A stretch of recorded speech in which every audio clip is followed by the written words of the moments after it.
Well, Mr. President, I'm very grateful to be here, and I'm extremely honored to have been invited to speak with all of you today on this special occasion. I also want to recognize Izzy Rivera, the Secretary-Treasurer, and Angel Gabillo, the Administrative Vice President, and Benita Johnson, our Recording Secretary. You have an extraordinary set of leaders here for your union.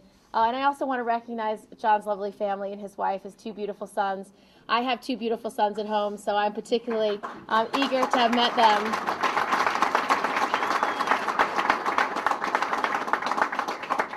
I also want to recognize Mayor Dinkins, who has not only is an extraordinary voice and champion for those most underserved, but he's someone whose guidance and advice and counsel I respect greatly. Thank you, Mr. Mayor, for being here.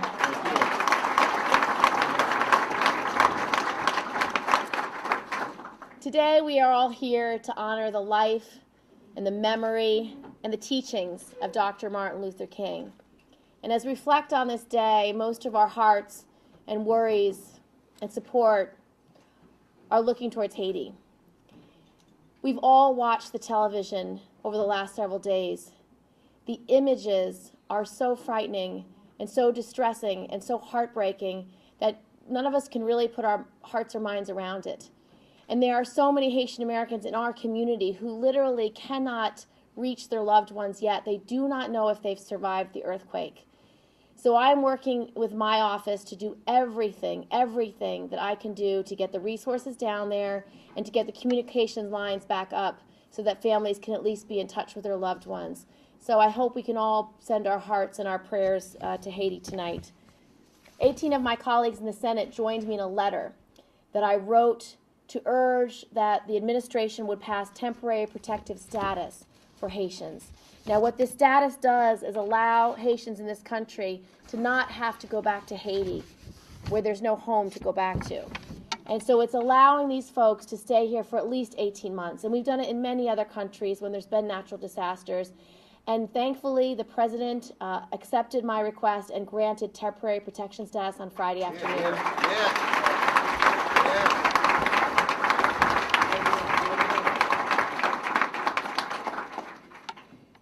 As we reflect on Dr. King's life today, one of his teachings is most inspiring to me, and that was injustice anywhere is a threat to justice everywhere.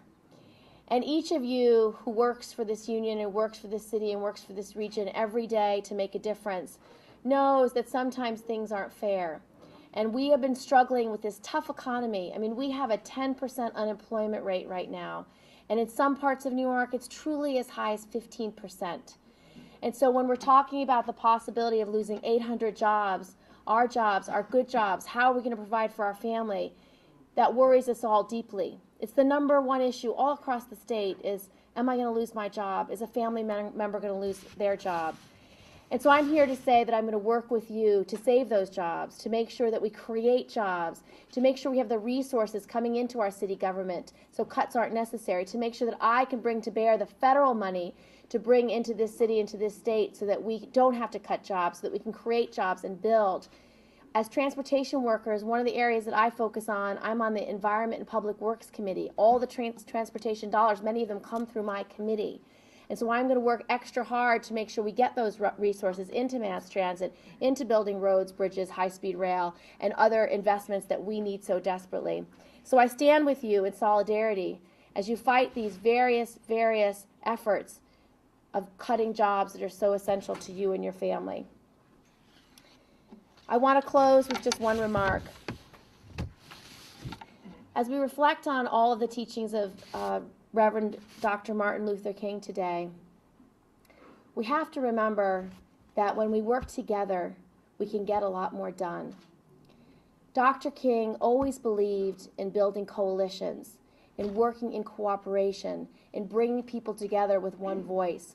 And that's something that the union movement has always represented. You as union members know that when you work together with one voice, you can move mountains. And that's the kind of battle we're in today. It's the kind of battle we're in Haiti. And it's the kind of battle we will keep fighting so that all of you can continue to work well, to protect your families, and to bring what's best and brightest to New York. Thank you so much, and God bless you.